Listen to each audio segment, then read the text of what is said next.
ఇశ్రాయేలు ప్రజలు వారు ఐగుప్తులోంచి బయటకు వచ్చారు కానీ వారి మనస్సు మాత్రం ఐగుప్తులోనే ఉంది.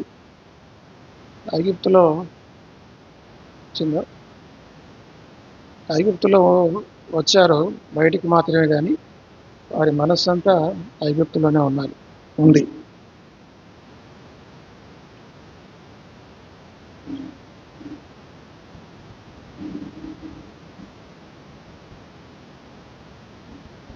కొంచెం ఫ్యాన్ తక్కువ చేయండి, మరీ అంత ఎక్కువ స్పీడ్.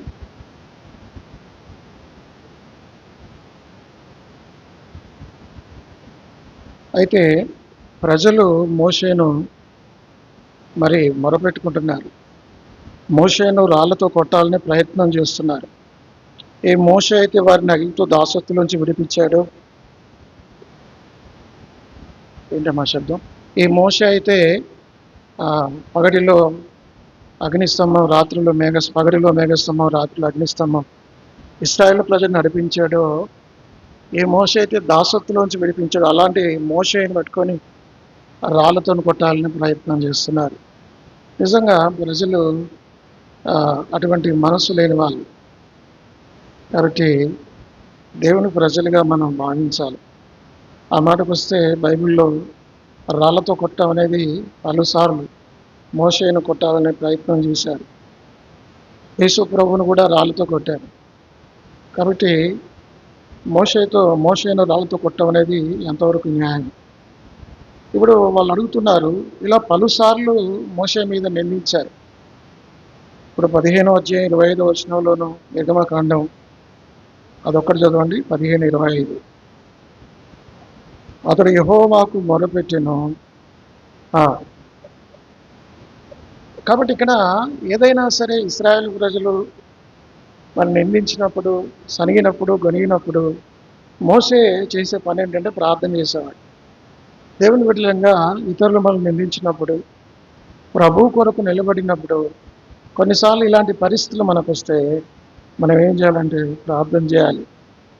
3వ వచనంలో 17వ అధ్యాయం 3వ వచనం, అక్కడ ప్రజలు నీళ్ళు యొక్క దప్పికొని మోషే మీద సనుగుసు, ఇదెందుకు మమ్మల్ని, మా పిల్లలను, మా పశువులను దప్పు చేత చంపుటకు ఐగుప్తులో నుండి ఇక్కడికి తీసుకొని వచ్చుతారని అని.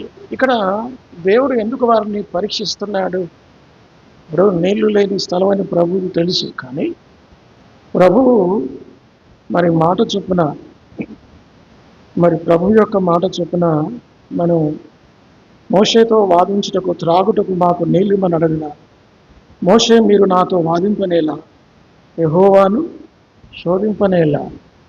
దేవుడు కొన్నిసార్లు శోధనలు పెడతాడు. ఎందుకంటే మన క్యారెక్టర్ డెవలప్ అవ్వాలి, మన విశ్వాసం వృద్ధి పొందాలి. కానీ వీరి విశ్వాసంలో ఫెయిల్ అయిపోయారు.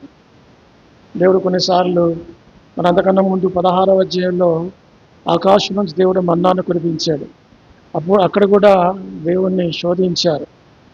తర్వాత ఎన్నిసార్లు శనిగారు? 32వ అధ్యాయం 30వ వచనంలో, సంఖ్యాకాండం 11వ అధ్యాయం 1వ వచనంలో, తర్వాత 12వ అధ్యాయం 13వ వచనంలో, 14వ అధ్యాయం 13వ వచనంలో, ఇలా పలుసార్లు కూడా దేవుని మీద, మోషే మీద వారు సనిగారు.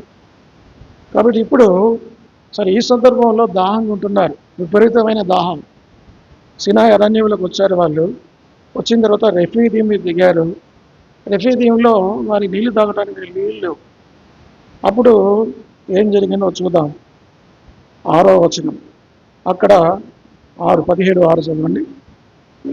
ఇదిగో అక్కడ బెల్చెదను బండను కొట్టగా, కాబట్టి దేవుడు మోషేకు చెప్పాడు, నువ్వు హోరేబు మీద బండను కొట్టు, నేను హోరేబు బండ మీద నిలబెడతాను, నువ్వు కొట్టు అన్నాడు. కాబట్టి మోషే చేతి కర్ర, దాని అర్థం ఏంటంటే పవర్. మోషే చేతి కర్రకి ఎంతో శక్తి ఉంది. మరి ఇట్లా కర్ర చాపగానే సముద్రం పాయలవుతుంది. కర్రలు పాములు అవుతాయి, పాములు కర్ర అవుతుంది. మీకు తెలుసు ఇవన్నీ కూడా. నిర్గమకాండం 7వ అధ్యాయంలో ఏం జరిగిందో. అయితే ఇక్కడ మరి ఈ బండను కొట్టాడు. తర్వాత బండను కొట్టవనగానే బండను కొట్టాడు. చూడండి ఆ మాటలు, నీవు ఆ బండను కొట్టగా ప్రజలు త్రాగుటకు దానిలో ఉండే నీళ్లు బయలుదేరినని మోషేతో సెలవేయగా, మోసే ఇశ్రాయేలు పెద్దల కళ్ళు ఎదుటాట్లు చేసాను అంటే అట్లా చేసినంటే నీళ్లు కొట్టాడు. కొట్టగానే నీళ్లు ఆ రాతిలోంచి నీళ్లు వచ్చాయి. కొత్త నిబంధనలో ఆ మాట ఉంది. 1 కొరింథీ 10వ అధ్యాయం 4వ వచనంలో ఉంది. చూడండి, 1 కొరింథీ 10వ అధ్యాయం 4వ వచనం. అందరూ ఆత్మ సంబంధమైన ఒకే పానీయమును పానము చేసిరి, ఏలైనగా తమను వెంబడించిన ఆత్మ సంబంధమైన బండలది రాగిరి, ఆ బండ క్రీస్తే. ఇప్పుడు మనం గత వారాల్లో చెప్పాం, పాత నిబంధనలో క్రీస్తుకు సంబంధించిన చిహ్నాలు, టైప్స్ చూసాం కదా. ఏం చూసాం? మొట్టమొదటిగా నోహోడ క్రీస్తు, మొట్టమొదటి మాట నోహోడ క్రీస్తు, మొదటిసారి మనం బైబిల్ స్టడీలో చూసాం. రెండవ మాట మన్నా, మన్నా క్రీస్తు. కాబట్టి మన్నా యేసుక్రీస్తు వారికి సాదృశ్యంగా ఉంది. నోహోడ యేసుక్రీస్తు వారికి సాదృశ్యంగా ఉంది. మూడవది మనం కూడా చెప్పుకున్నాం, మీకు గుర్తుందా? చెప్పండి. మూడవది క్రీస్తు టైప్స్ కదా. మూడవది పస్కా, గొర్రెపిల్ల, పస్కా బలి, క్రీస్తు. మూడు చూసాం ఇప్పుడు మనం. వాడి గొర్రెపిల్ల పస్కాకు యేసుక్రీస్తు వారి సూచనగా ఉన్నాడు. నోహో ఓడకి యేసుక్రీస్తు వారి సూచనగా ఉన్నాడు. మూడవది మన్నాకు, మన్నా కురిపించే మన్నాకు యేసుక్రీస్తు వారు ఉన్నారు. ఇక్కడ బండ, ఆ బండ క్రీస్తే. కాబట్టి యేసుక్రీస్తు వారు ఈ బండ సాదృశ్యమై ఉన్నారు. కాబట్టి ఇప్పుడు ఈ బండకు క్రీస్తుకు మనం పోలుద్దాం. ఈ రాతి బండ 17వ అధ్యాయం 6వ వచనంలో ఉంది. అక్కడ ఇదిగో అక్కడ హోరేబులోని బండ మీద నేను నీకు ఎదురుగా నిలిచెదను, నీవు ఆ బండను కొట్టగా ప్రజలు త్రాగుటకు దానిలోని నీళ్లు బయలుదేరిందని మోషేతో. ఇందాక మీరు పాటలన్నీ కూడా అవే పాడాలి కదా. బండ గురించే పాడాలి, బండ గురించి చక్కగా పాడాలి. కాబట్టి ఈ బండ దేవుని చేత నియమించబడింది.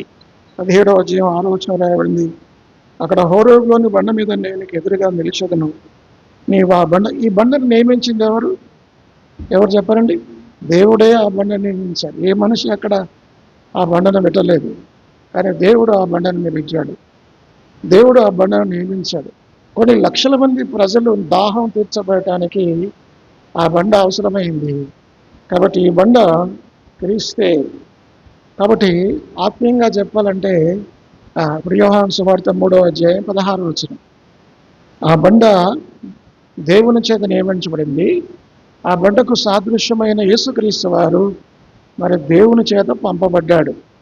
దేవుడు లోకమును ఎంతో ప్రేమించెను, కాగా ఆయన తన అద్వితీయ కుమారునిగా పుట్టిన వాని యందు విశ్వాసముంచు ప్రతి వాడును నశింపక నిత్య జీవం పొందినట్లు ఆయనను. ఇక్కడ బండను దేవుడు ఇశ్రాయేలు ప్రజల కొరకు ఏ విధంగా అనుగ్రహించాడో క్రీస్తును సర్వలోకానికి అనుగ్రహించాడు. అది పోలిక. మొట్టమొదటి పోలిక ఏంటంటే, అక్కడ పాత నిబంధనలో బండను ఇశ్రాయేలు కొరకు దేవుడు నియమించాడు, హోరేబు బండ. కొత్త నిబంధనలో యేసుక్రీస్తు వారు దేవుడు తన కుమారుని పంపెను, దేవుడు తన సొంత కుమారుని పంపాడు కదండి. అది మొదటి పోలిక. రెండవ పోలిక ఏమిటంటే, బండను కొట్టమన్నాడు. 17వ అధ్యాయం 6వ వచనంలో, నీవు ఆ బండ కొట్టగా ప్రజలు త్రాగుటకు దానిలోని నీళ్లు బయలుదేరని మోషేతో చెప్పాను. కాబట్టి బండను కొట్టమన్నాడు, అప్పుడు బండను కొట్టాడు. దీన్ని బట్టి మన క్రీస్తు కూడా కొట్టబడ్డాడు కదా. క్రీస్తు కూడా యెషయా గ్రంథం 53వ అధ్యాయం 5వ వచనం, ఆ బండకు సాదృశ్యం యేసుక్రీస్తు. మన అతిక్రమములను బట్టి గాయపరచబడెను, మన దోషములను బట్టి నలగగొట్టబడెను, మన సమాధానార్థమైన శిక్ష అతని మీద పడెను, అతడు పొందిన దెబ్బల చేత. చూసారా, యేసుక్రీస్తు ప్రభు వారు కొట్టబడ్డాడు. పంచగాయములని మన వాళ్ళు ఆరాధన చేస్తారు.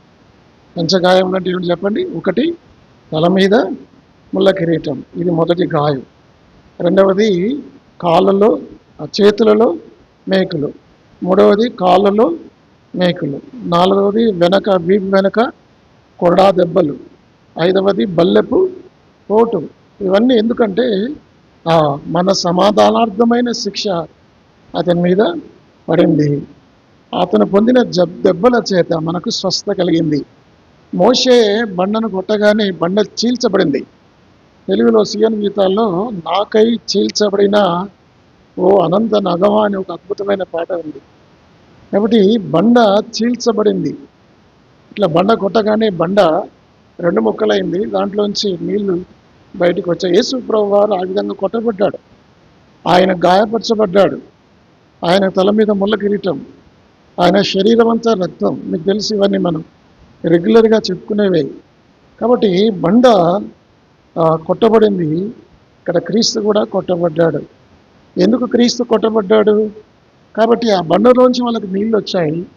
క్రీస్తులోంచి కూడా మనకు నీళ్ళు వచ్చాయి. ఏమి నీళ్ళు ఇవి? అవి జలమైతే ఇవి జీవజలం. యేసుప్రభు అంటాడు, ఈ నీళ్లు త్రాగువాడు మరలా దప్పికొనడు, నేను ఇచ్చి నీళ్లు త్రాగువాడు మరి కన్నడికి దప్పికొనడు. కాబట్టి బండను కొట్టారు. అది 2వ పోలిక. మొదటి పోలిక బండను నియమించాడు దేవుడు. 2వది పాపుల రక్షణ కొరకై దేవుడు తన సొంత కుమారుని ఈ లోకానికి పంపాడు. మరి ఆయనే నియమించాడు. 2వది బండను కొట్టాడు మోషే.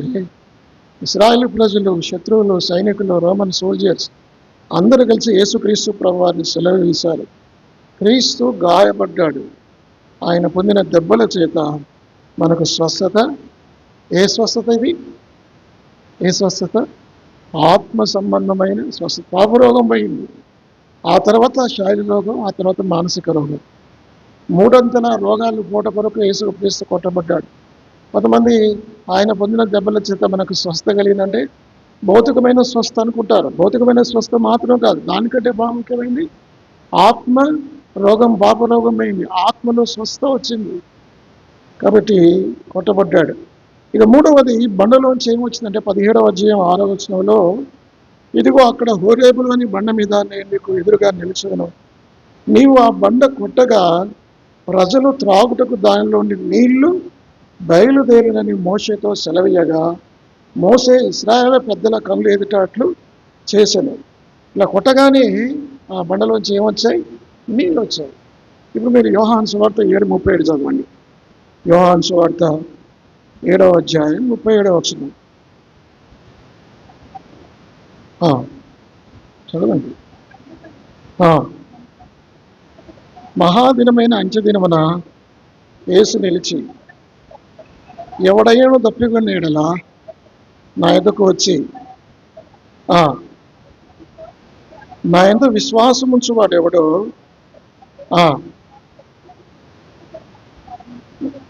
యేసుక్రీస్తు ప్రభువారు అక్కడ ఈ పండుగ ఉద్దేశం ఏంటంటే ద ఫెస్టివల్ ఆఫ్ లైట్స్ అంటారు. ఈ ఈ సిలోయము నీటిలోంచి కోనేటిలోంచి యెరూషలేము దేవాలయం వరకు కూడా ఆ యాజకులైన వారు నీళ్లు మోసుకొని వస్తారు. సిలోయము కోనేరంటే మీకు తెలుసు కదా. యేసు ప్రభువారు ఒక గుడ్డి వాడిని బురద పూసి నీ వెళ్ళి సిలోయము కోనేటిలో కడుక్కొని రామన్నాడు. అయితే ఈ పండుగ చివరి రోజు ఏం చేస్తారంటే దేవాలయాన్ని వెలుగులతో, దీపాలతో గొప్పగా అలంకరిస్తారు. ఇది గొప్ప పండుగ. బహుశా 7 రోజులు ఉంటుంది ఈ పండుగ. ఈ పండుగలు ఏం చేస్తారంటే వెలుతురు ఉంటుంది, తర్వాత వాళ్ళు సిలోయములోంచి నీళ్లు మోసుకొని వచ్చి ఆ యొక్క దేవాలయం వెనక పడబోస్తారు. ఆ పండుగ యొక్క ఆచారం అది. అప్పుడు ఆ సందర్భంలో యేసు ప్రభువారు ఈ మాట చెప్పాడు. ఆ పండుగలో మహాదినమైన అంత్యదినమున యేసు నిలిచి, ఎవడైనను దప్పికొన్న యెడల నా యొద్దకు వచ్చి దప్పి తీర్చుకొనవలెను. నా యందు విశ్వాసం ఉంచువాడెవడో లేఖనము చెప్పినట్టు వాని కడుపులో నుండి జీవజల నదులు పారునని బిగ్గరగా చెప్పెను. తన యందు విశ్వాసం ఉంచువారు పొందబో ఆత్మను గూర్చి ఆయన ఈ మాట చెప్పాను. చూసారా? కాబట్టి బండేమో క్రీస్తుకు సాదృశ్యం. ఇక్కడ నీరు ఆత్మకు సాదృశ్యం. ఈ సందర్భంలో అంటే యేసుక్రీస్తు ప్రభువారు ఆయన కొట్టబడాలి, ఆయన శిలువలో ఆయన చనిపోయిన తర్వాత సమాధి చేయబడి తిరిగి లేవాలి, తిరిగి లేచి పరలోకానికి ఆరోహణం అవుతాడు. ఆ తర్వాత పరిశుద్ధాత్మ దేవుడు వస్తాడు. అది ఈ మాటలు యేసు ప్రభువు వారు చెబుతున్నారు. సరే, మూడవ పోలిక ఏమిటంటే బండను కొట్టగానే నీళ్ళు వచ్చాయి. ఇక్కడేమో యేసుక్రీస్తు జీవజలం ఇచ్చాడు. ఈ నీళ్లు త్రాగవాడు. మీరు యోహాను సువార్త 4వ అధ్యాయంలో కూడా అవే మాటలు చూడవచ్చు. ప్రభువు 4లో అదే మాటలు చెప్పాడు, 7లో కూడా అదే మాటలు చెప్పాడు. 4వ అధ్యాయం 13వ వచనం. అందుకు యేసు, ఈ నీళ్లు త్రాగు ప్రతి వాడును మరలా దప్పికొనును. నేనిచ్చు నీళ్లు త్రాగువాడు ఎప్పుడును దప్పికొనడు. నేను వానికి ఇచ్చిన నీళ్లు నిత్య జీవనకై వానిలో ఊరటి నీటి బుగ్గగా ఉండును. కాబట్టి దాహం తీర్చే నీళ్ళు అవి. కాబట్టి బండ నుంచి నీళ్ళు వస్తాయి. క్రీస్తులోంచి కూడా జీవజలములు వస్తాయి. వాడి కడుపులోంచి జీవజల నదులు వారును. అంత గొప్ప మాట. బిగ్గరగా శబ్దం. ఎంత బిగ్గరగా చెప్పిండు ఆ మాట. లాజరు సమాధి వద్ద ఎంత బిగ్గరగా చెప్పిండో. మరి ఆ రోజుల్లో లౌడ్ స్పీకర్ లేవు కదా. 37వ వచనం చూడండి. ఆ పండుగలో మహాదినమైన అంత్యదినమున యేసు నిలిచి, ఎవడైనను దప్పికొని ఎడల నా యొద్దకు వచ్చి దప్పి తీర్చుకొనవలెను. నా యందు విశ్వాసముంచు వాడు ఎవడో లేఖనము చెప్పినట్టు వాని కడుపులోండి జీవజల నదులు పారునని బిగ్గరగా చెప్పాను. కాబట్టి మీరు ఇవన్నీ చేస్తున్నారు, ఆచారాలు, పండుగలు, శిలోయము కొనేట్లోంచి నీళ్ళు తీసుకొని వస్తున్నారు. కాబట్టి ఈ నీళ్లు కావు. ఈ నీళ్ళు మీకేమి ప్రయోజనం చేయదు. ఈ ఆచారాలు మిమ్మల్ని రక్షించలేవు. కాబట్టి నేనిచ్చు నీళ్ళు త్రాగువాడు. కాబట్టి యేసుక్రీస్తు ప్రభువారు ఆయనలోంచి జీవజలములు వస్తాయి. జీవజలం ఈజ్ నథింగ్ బట్ నిత్య జీవం కదా. జీవజలం అంటే అర్థం ఏంటిది? నిత్య జీవం అని అర్థం. అంటే జీవజలం అంటే మీరేదో జలంలాగా పోల్చుకోవద్దు. జీవజలం అంటే నిత్య జీవం. అర్థమైందండి? అది మూడవ పోలిక. ఇక నాలుగవ పోలిక 17వ అధ్యాయం 6వ వచనంలో అందరి దాహం తీర్చింది. ఈ నీళ్ళు ఏం చేస్తాయి? లక్షల మంది ప్రజల నీళ్లు దాహం తీర్చాయి. చాలా విచిత్రమైన మాట ఇది. బండను కొట్టడం ఏంటి? బండలోంచి నీళ్లు రావడం ఏంటి? ఆ నీళ్లు కొన్ని లక్షల మందికి తాగడం ఏంటి అంటే, దీన్ని బట్టి యేసుక్రీస్తు ప్రభువారు ఆయన అందరికీ రక్షకుడు. బైబిల్ చెప్తుంది యేసుక్రీస్తు అందరికీ ప్రభు. ఎందరైతే ప్రభువుకు ప్రార్థన చేస్తారు. రోమాపత్రిక 10వ అధ్యాయం 13వ వచనం. రోమాపత్రిక 10వ అధ్యాయం 13వ వచనం. ఎందుకనగా ప్రభు నామమును బట్టి ఎవడైనా సరే, అంటే ఎవరైనా, అన్యుడైనా, యూదుడైనా, ఏ కులమైనా, ఏ మతమైనా, ఈ దేశమైనా, ఈ జాతైనా, ఎవరైనా సరే ప్రభు నామమును బట్టి ప్రార్థన చేస్తే, అంటే ప్రభు నామమును ప్రార్థన చేయడం అంటే, ఇప్పుడు సుంకరి ప్రార్థన చేశాడు. ఏమని? ప్రభువా నన్ను కరుణించమన్నాడు. నీతిమంతుడిగా తీర్చబడ్డాడు. కాబట్టి ఈ ప్రభు నన్ను క్షమించు. విశ్వాసంతో ప్రార్థన చేసే వాళ్ళు ఎవరైనా సరే యేసు ప్రభు వారు క్షమిస్తారు. మన పాపాలు క్షమించబడాలంటే ఏం చేయాలి? ఏం చేయాలి? ప్రార్థన చేయాలి, ఒప్పుకోవాలి. యేసుక్రీస్తును తను ఎందరు అంగీకరించారో అనగా తన నామమునందు విశ్వాసం ఉంచి వారందరికీ దేవుని పిల్లలకు ఆయన అధికారం అనుగ్రహించాను. మన పాపములు మనం ఒప్పుకునే ఆయన నమ్మదగిన వాడు, నీతిమంతుడు కనుక ఆయన మన పాపములు క్షమించి సమస్త దుర్నీతి నుండి మనల్ని పవిత్రులుగా చేయదు. కాబట్టి యేసుక్రీస్తు వారు మన పాపాలు క్షమిస్తాడు. పాపాలు క్షమించే అధికారం ఆయన ఒక్కరికే ఉంది. అలనాడు పరిచయాలు అంటారు, ఏమిటి ఈయన మనిషి కదా, పాపాలు ఎవరు క్షమిస్తారు? పాపాలు క్షమించే దేవుడు ఒక్కడే కదా. ఈయనండి మనతో పట్టుకొని పాపాలు క్షమించుటకు నీ పాపాలు క్షమించబడి ఉన్నవి ఆ యొక్క పశ్చిమ గలమానితో చెప్తున్నాడు. ఈయనేమన్నా దేవుడా అని వాళ్ళు సనుగుతారు. కానీ యేసు ప్రభు వారు దేవుడే కదా. కాబట్టి ఆయన దేవుని కుమారుడు. పాపాలు క్షమించే అధికారం ఆయన ఒక్కరికే ఉంది.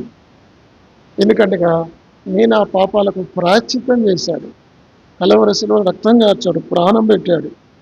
కాబట్టి నాలుగవ పోలిక ఏంటంటే ఆ నీళ్లు అందరికీ దాహం తీర్చింది. పశువులు ఉన్నారు, కొన్ని లక్షల వేల పశువులు, లక్షల పశువులు ఉన్నాయి. పశు సంపద ఉంది. దాదాపు 20 లక్షల మంది ప్రజలు, ఇశ్రాయేల్ ప్రజలు ఉన్నారు. కాల్బలం యవనస్తులు 20 ఏళ్ల పైన దాటిన వాళ్ళు 6 లక్షలు ఉన్నారు. ఇన్ని స్త్రీలు, పురుషులు, పిల్లలు, అంతమంది దాహం తీర్చింది. యేసుక్రీస్తు ప్రభువారు అందరికీ రక్షణ ఇస్తాడు, అందరికీ నిత్య జీవం ఇస్తాడు. ఆయన అందరికీ రక్షణ ఇవ్వగల సమర్థుడు. కాబట్టి ఈ బండ ఆ బండ క్రీస్తే. కాబట్టి ఈ బండని క్రీస్తుతో పోల్చారు. తర్వాత 17వ అధ్యాయం 4వ వచనం ఏం పోలుస్తుందంటే, ఆ బండలో నీళ్లు త్రాగటం వల్ల వాళ్ళు బ్రతకగలిగారు. ఒకవేళ బండను కొట్టకపోతే నీళ్లు రావు. నీళ్లు రాకపోయి ఉంటే వాళ్ళందరూ ఏమయ్యేవాళ్ళు? చచ్చిపోయేవారు. ఇంకా వేరే మినహాయింపు లేదు. ఇప్పుడు ఎంతసేపు నీళ్ళు లేకుండా బ్రతుకుతారు? ఆహారం లేకుండా ఒక 50 దినాలు పొట్టి శ్రీరాములను ఒక ఆయన ఆంధ్రప్రదేశ్ 50 ఎన్ని రోజులకు సంఖ్య చెప్పండి? 56 53 56 గూగుల్ సెర్చ్లో కొట్టాలి. 56 రోజుల కొరకు ఆంధ్రప్రదేశ్ అవతరణ కోసం ఆయన చివరికి ఆయన చనిపోయాడు. ఆంధ్రప్రదేశ్ అవతరించింది.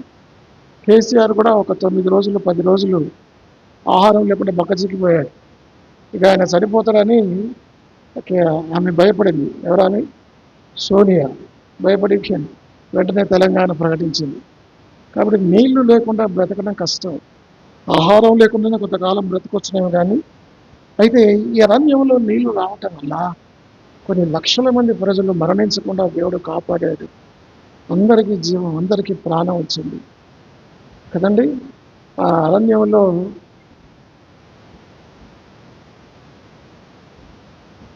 వాళ్ళు సైలెన్స్లో పెట్టుకున్నారు. మళ్ళీ తీసుకురాకుంటే మంచిది, తీసుకొస్తే సైలెన్స్లో కానీ స్విచ్ ఆఫ్ కానీ పెట్టుకోవాలి. అది కాబట్టి యేసు ప్రభువు వారు నీ యొక్క దాహాన్ని తీరుస్తాడు, నిత్యజీవం ఇచ్చాడు. ఆ నిత్యజీవం ఎలా ఇచ్చాడు? ఆయన మామూలు నిత్యజీవం కాదు, మామూలు నిత్యజీవం కాదు. చూడండి, యోహాను సువార్త 10వ అధ్యాయం 10వ వచనం. ఆయన ఇచ్చిన జీవం ఎలాంటిది?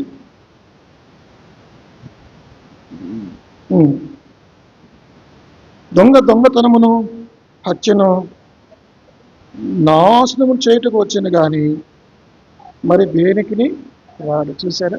తర్వాత ఉన్నమాట, గొర్రెలకు జీవమును అది సమృద్ధిగా కలుగుటకును.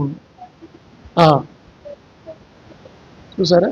సమృద్ధి అయిన జీవం, అబండెంట్ లైఫ్ ఇన్ ఇంగ్లీష్లో. మామూలు జీవం కాదు, సమృద్ధి అయిన జీవం.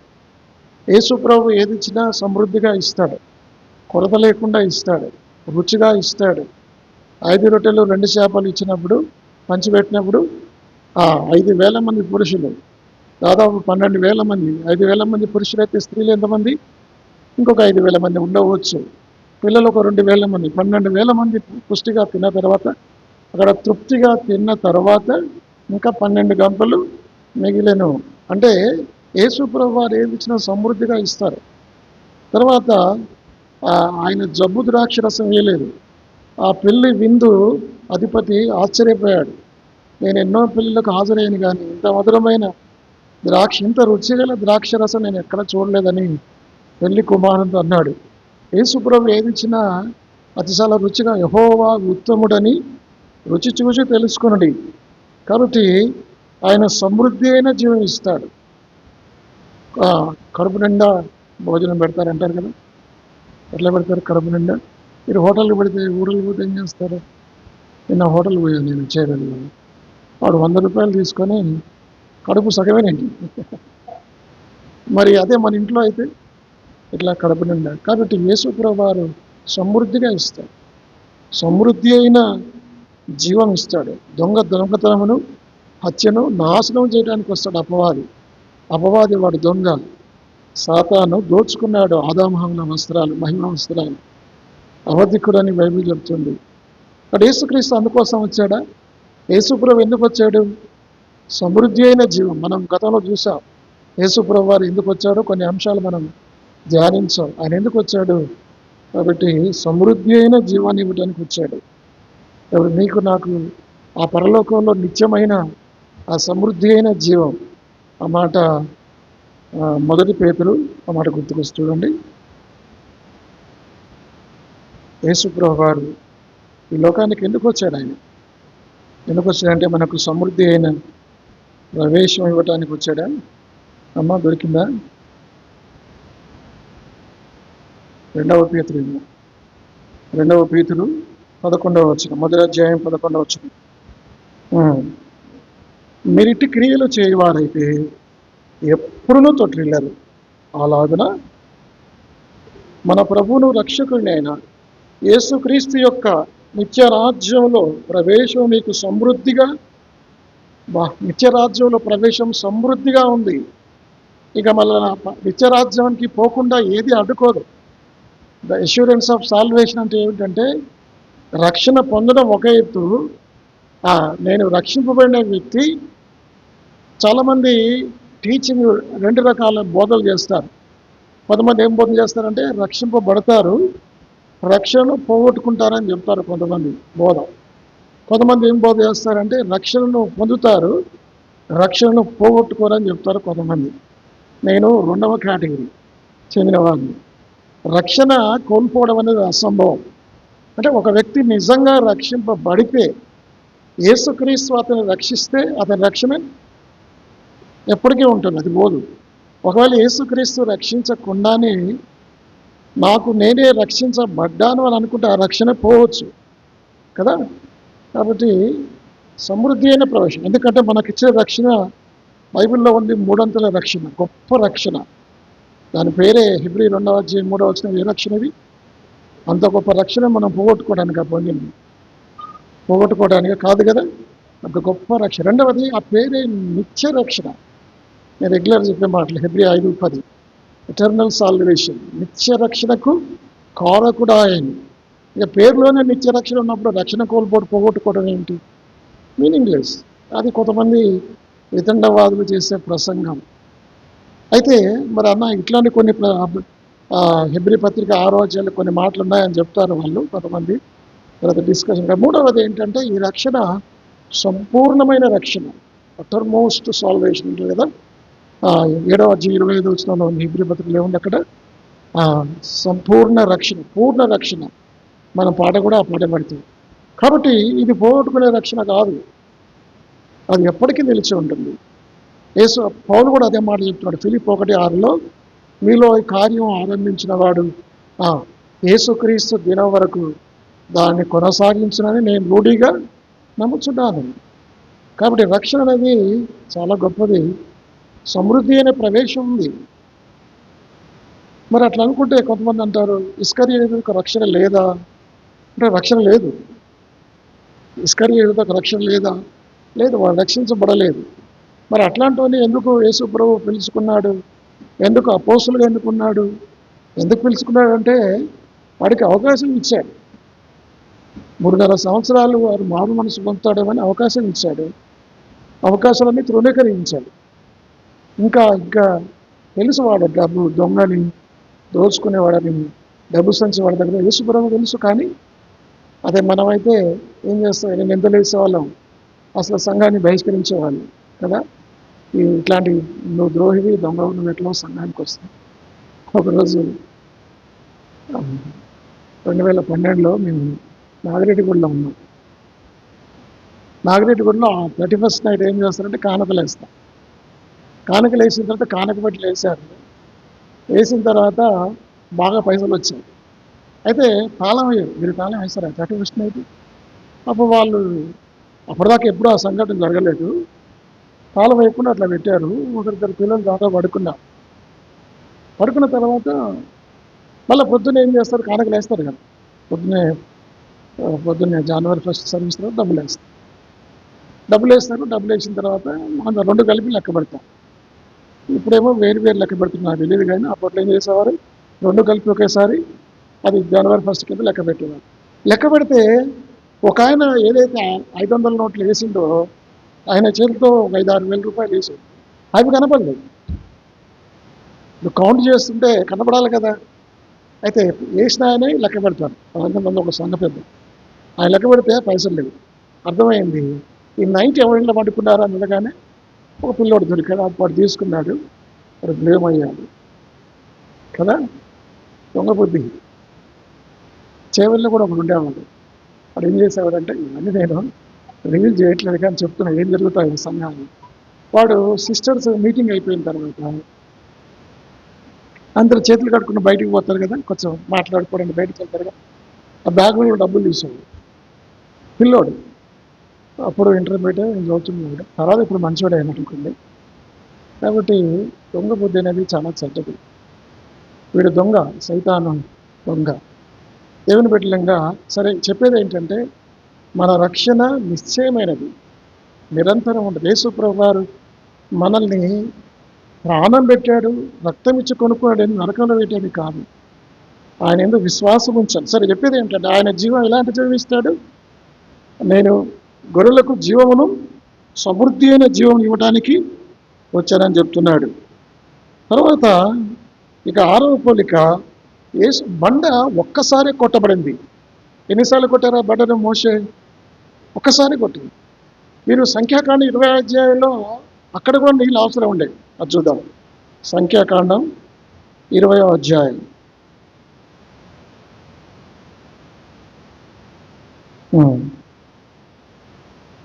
సంఖ్యాకాండం 20, అక్కడ కూడా ఇదే సనుగుడు. నేను చదువుతున్న 6వ వచనం.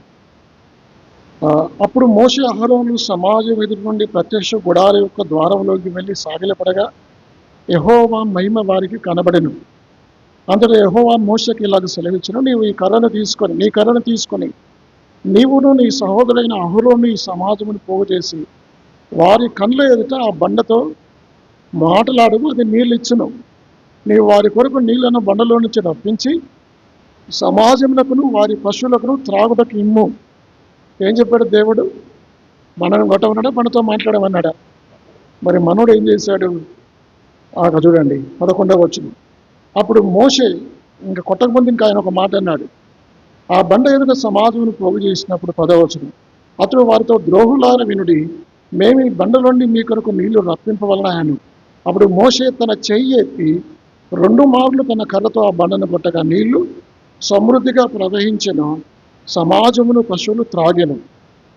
అప్పుడు యెహోవా మోషే ఆజ్ఞలతో, మీరు ఇశ్రాయేళ్ల కళ్ళ ఎదుట నా పరిశుద్ధతను సన్మానించినట్లు నన్ను నమ్మకపోతుంది కనుక ఈ సమాజం నేను వారికి ఇచ్చిన దేశంలోకి మీరు తోడుకొని కోరని మోషే ఆజ్ఞలు చెప్పారు. అయిపోయింది. మీరు కణాల్లోకి వెళ్ళరు. దానికి కారణం ఏంటంటే, యేసుక్రీస్తును 2 సార్లు కొట్టారు.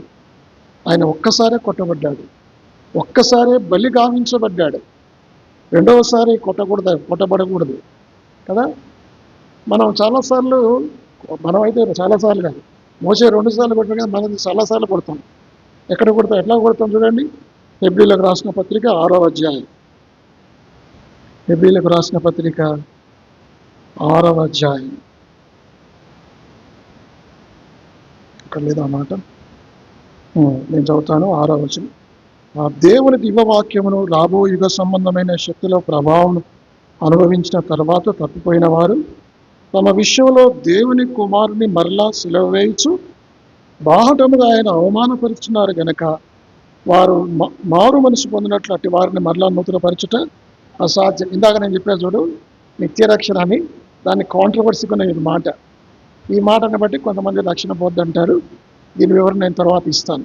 సరే, ఇక్కడ ఏం జరిగిందంటే, వారు తమ విషయంలో దేవుని కుమారుని మరలా సిలువ వేయచ్చు. యేసుక్రీస్తు వారు ఒక్కసారి సిలువ వేయబడ్డాడు. కానీ పాపం చేసి రక్షణ పొంది పాపం చేసిన వారు ఏం చేస్తున్నారంటే, అంటే ఇప్పుడు నువ్వు రక్షించబడ్డావు, నువ్వు అబద్ధం ఆడావంటే యేసుక్రీస్తు ఏం చేస్తున్నట్లు? సిలువ వేస్తున్నావు. తర్వాత మళ్ళీ సాయంత్రం బూతులు మాట్లాడావు, మళ్ళీ ఒకసారి సిలువ వేసావు, ఇంకోసారి కోపపడ్డావు, ద్వేషించావు. అంటే రోజు రోజుకు ఎన్నిసార్లు మనం పాపాలు, అంటే రక్షింపబడిన వారి సంగతి, ఎన్నిసార్లు పాపాలు చేస్తే అన్నిసార్లు ఏం చేసినట్లు? యేసు ప్రభు వారిని సిలువని వేసినట్లు, ఆయన మరలా మనం కొట్టినట్లు. ఆత్మీయంగా చెప్పాలంటే మోషే 2 సార్లు కొట్టినందుకే నువ్వు కనాన్లో ప్రవేశించవని చెప్పాడు కదా. మరలా ఎన్నిసార్లు చెప్పాలి మన గురించి దేవుడు? కాబట్టి మాట్లాడమని చెప్పాడు, కానీ ఆయన 2 సార్లు. క్రీస్తు ఒక్కసారే కొట్టబడాలి. హెబ్రీలకు రాసిన పత్రిక 7వ అధ్యాయం 27-28 వచనాలు. హెబ్రీలకు రాసిన పత్రిక 7వ అధ్యాయం 27-28.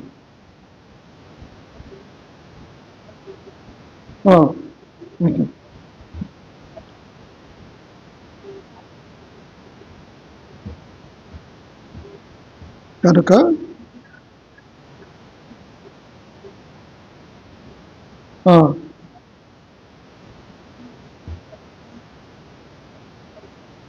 కాడు, తన్ను తాను అర్పించుకున్నప్పుడు ఒక్కసారి ఈ పని చేసి వన్స్ ఫర్ ఆల్ అయిపోయింది, ఇట్ ఈస్ ఫినిష్డ్. ఆయన కొట్టబడ్డాడు. ఒక్కసారే కొట్టబడాలి, ఒక్కసారి అర్పించుకోవాలి. రెండవసారి కొట్టడం అనేది అది తీవ్రమైన పాపం. కాబట్టి ద్రోహులారా, 2 మాటలు. 40 సంవత్సరాలు మోసే కష్టపడి ప్రజలను కనానులో దగ్గరికి దరిలోకి తీసుకొని వస్తే ఇంకా కనుచూపు మేరలో ఆయన కనాను కనబడుతుంది, కానీ అందులో ప్రవేశించలేకపోయాడు. ఎందుకు చెప్పండి? 2 కారణాలు. ఒకటి, ద్రోహులారా అన్నాడు, కాని మాట పలికాడు. మనం ఎన్ని కాని మాటలు పలుకుతున్నాం? మనకు అర్హత ఉందా చెప్పండి? పరలోకానికి కనాను, పరమ కనాను అంటారు. పరలోకాన్ని ఏమంటారు? పరమ కనాను అంటారు. అది పోలిక సరైనది కాదు, కానీ ఇక మన వాళ్ళు అట్లా చెప్తారు.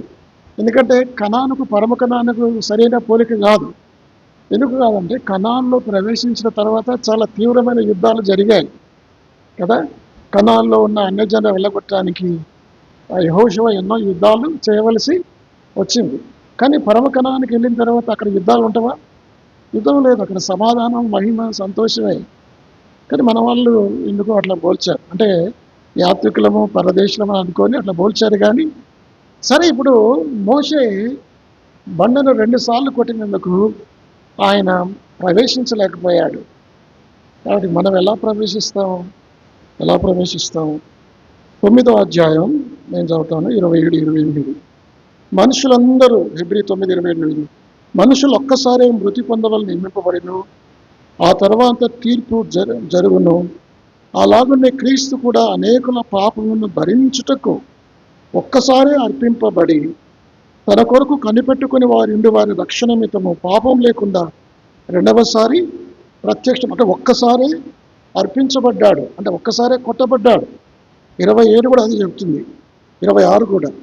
అట్లయితే జగత్తు పునాది వేయబడిన మొదలుకొని ఆయన అనేక పర్యాయములు శ్రమపడవలసి వచ్చును. అయితే ఆయన యుగముల సమాప్తి అందు తను తానే బలిగా అర్పించుకునడం వలన పాప నివారణ చేయటకై ఒక్కసారి ప్రత్యక్షపరచబడెను. ఒక్కసారి బలి అర్పించబడ్డాడు. బండ ఒక్కసారే కొట్టబడింది. యేసు ప్రభువారు ఒక్కసారే సిలువేయబడ్డాడు. బండలోంచి నీళ్లు వచ్చాయి, క్రీస్తులోంచి జీవజలం వచ్చింది. ఆ బండ నీళ్లు అనేకులు లక్షల మంది ప్రజలు తాగారు. ఈ బండ నీళ్లు, యేసు క్రీస్తు అనే బండలోంచి వచ్చిన జీవజలాలు కొన్ని కోట్ల మంది, 2000 సంవత్సరాల నుంచి కోటాను మంది ఆ నిత్య జీవము నీళ్లు త్రాగుతూనే ఉన్నారు, పరలోకానికి వెళ్తూనే ఉన్నారు. జీవజలముల బుగ్గ వారి నోటిలో, కడుపులో నిత్య జీవనకై ఊరడి నీటి బుగ్గగా ఉండునని యేసు ప్రభు చెప్పాడు. అదొక పోలిక. అర్థమైందండి? అయితే ఈ నీళ్ళు ఎన్నిసార్లు పారుతాయి? ఒక సందర్భంలో కొంతమంది రబ్బీలు, అంటే యూదుల రబ్బీలు ఏమని బోధ చేసేవాళ్ళంటే, పాత నిబంధనలో ఈ 17వ అధ్యాయం సందర్భంలో వాళ్ళు ఏం చెప్పేవారంటే, ఆ నీళ్ళు వాళ్ళు ఎక్కడికి వెళ్తున్నారు, నీళ్లు వాళ్ళని అనుసరించుకుంటూ వెళ్ళాయని చెప్తున్నారు. దానికి బైబిల్ ఆధారం అయితే లేదు, కానీ చాలామంది నమ్మకం అట్లాగే ఉంది. బండ కొట్టారా, బండ కొడితే వాళ్ళు ప్రయాణం చేస్తూ ఉంటే బండ నీళ్లు వాళ్ళతో పాటు వస్తున్నాయి. మరి లేకుంటే నీళ్ళు ఎక్కడ దొరుకుతాయి? ఇట్లా కొట్టి నీళ్లు పోగానే 1 కిలోమీటర్లు వెళ్ళాను, అక్కడ నీళ్ళు ఉంటాయా? ఉండవు కదా. మరి నీళ్లు మోసుకొని పోతే ఎంతగానో మోసుకొని పోస్తారు. ఒక నానుడు ఏమిటంటే, ఆ బండ నీళ్లు వాళ్ళు వెంట దానికి పౌలు సపోర్ట్గా ఒక మాట మాట్లాడాడు. 1 కొరింథీ 10వ అధ్యాయం, 1 కొరింథీ 10వ అధ్యాయం 4వ వచనము. అందరూ ఆత్మ సంబంధమైన ఒకే పానీయమును పానము చేసిరి, ఏలైనగా తమ్మును వెంబడించిన ఆత్మ సంబంధమైన బండలోనిది. అంటే ఇప్పుడు దీని అర్థం ఏంటంటే, ఆ నీళ్ళట వెంబడించాయని పౌలు చెప్తున్నాడు. కానీ అక్కడ పాత నిబంధనలో నీళ్లు వెంబడించాయని లేదు, కానీ కొత్త నిబంధన పాత నిబంధన అట్లా చెప్పుకుంటున్నారు. బట్ ఐ డోంట్ థింక్, నేనైతే అట్లా అనుకోవట్లేదు నీళ్ళు వెంబడించాయని. సరే, ఇప్పుడు ఒకవేళ నీళ్ళు వెంబడించాయనుకోండి, వీళ్ళు ప్రయాణం చేస్తూ ఉంటే వీళ్ళకి నీళ్ళు వచ్చాయా? జరగవచ్చు, అది జరగకపోవచ్చు కూడా. ఒకవేళ అలా జరిగితే నిర్గమకాండ 20వ అధ్యాయంలో మళ్ళా బండతో మాట్లాడడం ఎందుకంటాడు? అంతే కదా. సరే, సంఖ్యాకాండం, నిర్గమకాండం 17వ అధ్యాయంలో నీళ్ళు వచ్చాయి, బండను కొట్టాడు, నీళ్ళు వచ్చాయి. అలాగే నీళ్లు ప్రవహిస్తూ వాళ్ళతో ఉంటే, వాళ్ళని వెంబడించిన బండలోని నీళ్ళు వస్తూ ఉంటే, మళ్ళీ సంఖ్యాకాండం 20వ అధ్యాయంలో మళ్ళీ బండతోటి మళ్ళీ వాళ్ళు నీళ్ళు ఏమైనా అవ్వటం ఎందుకు, సరగడం ఎందుకు? మళ్ళీ దేవునికి ఆయన మొరపెట్టుకోవడం ఎందుకు? దేవుడు వచ్చి నువ్వు బండతో మాట్లాడమని చెప్పడం ఎందుకు? అంటే నీళ్ళు ఎక్కువ దూరం వాడు కణానికి వెళ్ళేంత వరకు కూడా నీళ్ళు వాళ్ళ వెంట వెళ్ళలేదు అని అర్థం. అంటే కొంతవరకు వెళ్ళాయేమో మనకు తెలియదు, లేకపోతే అంతవరకు వెళ్ళి ఆ సంఖ్యాకాడ 20 అధ్యాయం వరకు ఆగిపోయా కూడా మనకు తెలియదు. కానీ పౌలు ఏమంటాడే, తన్ను వెంబడించిన బండ సభ, తన్ను వెంబడించిన ఆత్మ సంబంధమైన బండలోని త్రాగింది. అదేమో భౌతిక సంబంధమైన బండ, ఏది నిర్వకాండం 17, సంఖ్యాకాండం 20. ఇక్కడేమో ఆత్మ సంబంధమైన బండ. ఎవరి ఆత్మ సంబంధమైన బండ? యేసుక్రీస్తు. అందుకే ఆ బండ క్రీస్తే. అంటే అర్థం ఏమిటంటే దాన్ని పోలిక ఎలా చెప్పుకోవచ్చు, నిర్వకాండం 17వ అధ్యాయం 6వ వచనంలో ఆ నీరు ప్రవహిస్తూనే ఉంది, అనేకుల దాహం తీరుస్తూనే ఉంది. మరి యేసుక్రీస్తు వారు ఆయన కృప నిరంతరము ప్రవహిస్తుంది. ఆ నీళ్ళు ఏ విధంగా ప్రవహిస్తున్నాయో దేవుని కృప కూడా నిరంతరము ప్రవహిస్తుంది. 7వ అధ్యాయం చూడండి మరొకసారి, 39వ వచనం, యోహాను సువార్త 7వ అధ్యాయం 39.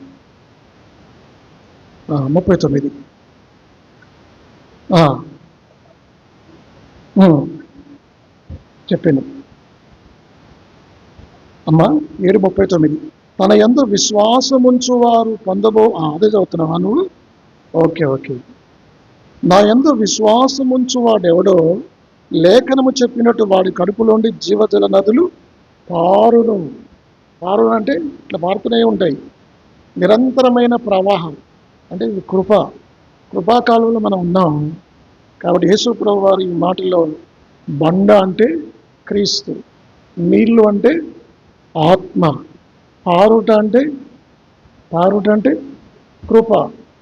అర్థమైందా? అక్కడేమో బండలో నీళ్లు పారుతున్నాయి. 7 పోలికలు నేను మరలా చెప్పి ముగిస్తా. 1, బండ దేవుడు నియమించాడు. బండ ఎవరు నియమించారు? దేవుడు పెట్టాడు. 17వ అధ్యాయం 6వ వచనంలో. ఇక్కడ యేసుక్రీస్తుని నియమించింది ఎవరు? దేవుడు తన కుమారుని పంపెను. ఎక్కడుంది ఆ మాట? 3:16. ఇంకో దగ్గర ఎక్కడుంది అంటే జస్ట్ మీ మెమరీ కోసం, గలతీ 4:4. కాలము సంపూర్ణమైనప్పుడు దేవుడు తన సొంత కుమారుని పంపెను. అక్కడ బండ నియమించాడు, ఇక్కడ కుమారుని పంపించాడు. అది మొదటి. రెండవది, అక్కడ బండ కొట్టబడింది, రెండవ పోలిక. ఇక్కడ క్రీస్తు కొట్టబడ్డాడు, బలి అర్పించబడి అక్కడ ఒక్కసారి కొట్టబడ్డాడు, ఇక్కడ కూడా ఒక్కసారి మన అతిక్రమ క్రియలను బట్టి ఆయన గాయపరచబడేను, మన సమాధానార్థమైన శిక్ష అతని మీద పడేను కదా.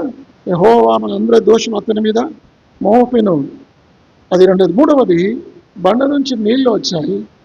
ఆ బండ క్రీస్తు కొట్టబడిన తర్వాత ఆయన నుంచి నిత్య జీవం వచ్చింది. తర్వాత అందరి దాహం తీర్చింది ఆ బండ. యేసుక్రీస్తు అందరికీ రక్షణ ఇస్తాడు, అందరికీ నిత్య జీవం ఇస్తాడు.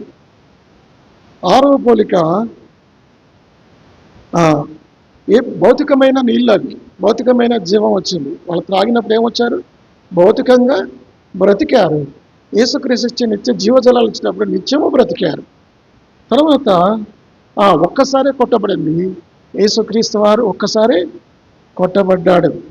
ఇప్పుడు మీరు ఎప్పుడు కూడా ట్రై చేయొద్దు, యేసు ప్రభు వారిని మరొకసారి సిలువ వేయడానికి మనం ప్రయత్నించవద్దు. ప్రయత్నిస్తే ఏమవుతుంది? పాపం. అట్టి వారిని మరలా నూతన పరిచుట అసాధ్యం. ఎట్లా మనం గాయపరుస్తాం? ఎట్లా మనం సిలువ వేస్తాం? బాటంగా మరలా సిలువ వేస్తాం. ఎట్లా వేస్తాం చెప్పండి? మనం చేసిన పాపాలను బట్టి. రక్షించబడిన ఒక వ్యక్తి తిరిగి పాపం చేస్తే యేసుక్రీస్తును సిలువ వేసినట్లే, ఎబ్రీ పత్రిక 6వ అధ్యాయం ప్రకారం కదా. ఒక వ్యక్తి తండ్రి కుమార పరిశుద్ధాత్మలకు వ్యతిరేకంగా పాపం చేస్తాడు. విశ్వాస రక్షింపబడి పాపం చేసిన తర్వాత ఒకటి, దేవునికి, తండ్రి అయిన దేవునికి శత్రువు అవుతాడు. యాకోబు 4:1 ఉంది కదా. యాకోబు 4:4 ఉంది. వ్యభిచారులారా, ఈ లోక స్నేహం దేవునితో వైరమని మీరు ఎరగరా? దేవునికి శత్రువులు ఆత్మ సంబంధమైన వ్యభిచారం చేస్తే తండ్రి అయిన దేవునికి. రెండవది, పాపం చేస్తే కుమారుడైన యేసుక్రీస్తు వారిని బాటంగా సిలువ వేసినట్లు. మూడవది, పరిశుద్ధాత్మని దుఃఖపరచకుడి. మూడవ మాట ఏమిటి? బైబిల్లో ఉంది, పాపం చేస్తే మనలో ఉన్న పరిశుద్ధాత్మ దేవుని దుఃఖపరిచినట్లు. తండ్రికి శత్రువులం అవుతాం, కుమారునికి సెలవు వేస్తున్నాం, పరిశుద్ధాత్మను దుఃఖపరుస్తుంది. ఇంకోటి పరిశుద్ధాత్మను ఆత్మను ఆర్పకుడి. కాబట్టి విశ్వాసమైన వారు పాపం చేస్తే తండ్రికి వ్యతిరేకంగా పాపం చేసిన వాళ్ళం, కుమారునికి వ్యతిరేకంగా పాపం చేసిన వాళ్ళం, పరిశుద్ధాత్మకు వ్యతిరేకంగా పాపం చేసిన వాళ్ళం. అర్థమైందండి? కాబట్టి ఈ బండ క్రీస్తే. కాబట్టి 17వ అధ్యాయం 6వ వచనంలో నిర్గమకాండంలో ఉన్న ఈ బండ మరి ఎవరో కాదు. ఆ బండ భౌతికమైన బండ, ఈ బండ ఆత్మ సంబంధమైన బండ. కాబట్టి సమృద్ధి అనే జలం ఉంది. యేసుక్రీస్తు నమ్ముకుంటే నిత్య రాజ్యంలో మీకు, ఎంత చక్కని మాట, 2 పేతురు 1:8, నిత్య రాజ్యంలో మీకు సమృద్ధి అయిన ప్రవేశం మీకు అనుగ్రహించును. దేవుడు నిత్యరాజ్యం ఇస్తున్నాడు. కృప ప్రవహిస్తుంది. అలనాడు నీరు నిరంతరం ప్రవహించింది. వారు తమ వెంబడించిన బండలను త్రాగిరి అనే మాట పౌలు చెప్తున్నాడు. కాబట్టి యేసుక్రీస్తు వారు ఇచ్చిన ఈ జీవజలం త్రాగట నిత్య జీవం పొందడానికి కృపాకాలంలో ఉన్నాం. ఆయన కృప ఎల్లప్పుడూ మన మీద ఉంటుంది. ఈ రాత్రి వేళలో దేవుని బిడ్డలంగా మనం ఏం చేయాలంటే, ఓ ప్రభువా, నీవు నాకై చీల్చబడిన, అది సాల్మన్ ఆ పాట నేర్చుకున్నాను, నాకై చీల్చబడినవు అనంతనని. తర్వాత యూట్యూబ్లో వినండి ఆ పాట, చాలా అద్భుతమైన పాట. దాంట్లో ఉంటుంది, ఏది యూత్ స్టూడెంట్ మినిస్ట్రీ ఏం బుక్కమా అని విద్యార్థి గీతాలు అన్న పాట ఉంటుంది. అది కూడా ఉంటుంది ఆ పాట. మన సాంగ్లో ఉంటుంది, జీవన గీతాలు ఉంటుందా, నాకై చీల్చబడిన అనంత నగమా ఉండొచ్చేమో, నాకు తెలియదు. మీరు ఇంటికి వెళ్ళిన తర్వాత ఆ పాట వినండి, నా మీద చూడండి, నాకైతే ఉన్నట్టే అనిపిస్తుంది. నాకై చీల్చబడింది, నాకై చీల్చబడ్డాయో 431. దాని స్టైల్ మనకు రాదు. మీరు నాకై చీల్చబడ్డాయో నా అనంత నగమా, నగమా అంటే ఓ బండ, ఓ రాయనర్థం. నీలో దాగి ఎందును జన్ను మీర బారడు, రక్ష జలధారల శక్తి గృహలుగా నిన్ను. ఈ పాతకాలం భాష మన తెలుగు మనకు రాదు, అర్థం కాదు. కాబట్టి యేసు ప్రభువు వారు మీకై నాకై చీల్చబడ్డాడు. ఆ బండను కొట్టారు, సిలువలో కొట్టబడ్డాడు. కాబట్టి ఆయన కొట్టబడటం ద్వారా నీకు నాకు నిత్య జీవం వచ్చింది. మన పాపాలు పరిహరించబడ్డాయి, మన పాపాలు క్షమించబడ్డాయి, మనకు సమాధానం వచ్చింది, మనకు పరిశుద్ధత వచ్చింది, మనకు పాప విమోచన వచ్చింది, మనకు రక్షణ వచ్చింది. యేసుక్రీస్తు ప్రభువారు ఆ బండ కొట్టబడటం వల్ల, ఆ బండ చీల్చబడటం వల్ల, ఒకవేళ ఆ బండే చీల్చబడకపోతే నీకు నాకు విముక్తి లేదు. అక్కడ అంటాడు, బండ చీల్చబడిన బండలో మనం దాగి ఉంటాం. పరమగీతంలో ఆ మాట ఉంది. కాబట్టి యేసుక్రీస్తు యొక్క పుణ్యకాలు, ఆయన బలి అర్పించడం ద్వారా మనకి ఎన్ని ఉపయోగాలు. ఈ రోజున మనం అందరం కూడా పరలోకం వెళ్తున్న కారణం ఏంటంటే ఆ బండ కొట్టబడింది.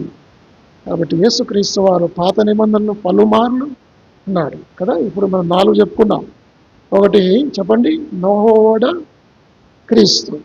2 పస్కా పండుగ క్రీస్తు, పస్కా గొర్రెపిల్ల క్రీస్తు, అది 2వ పోలిక. 3వది చెప్పండి, మన్నా క్రీస్తు. 4వది ఈరోజు మనం చెప్పుకుంది బండ క్రీస్తు. ఇంకొక 4-5 ఉన్నాయి. రోజు ఒక వారం మనం చెప్పుకుంటాం. దేవుడి వాక్యము దీవించడం. ప్రార్థన చేసుకుంటాం.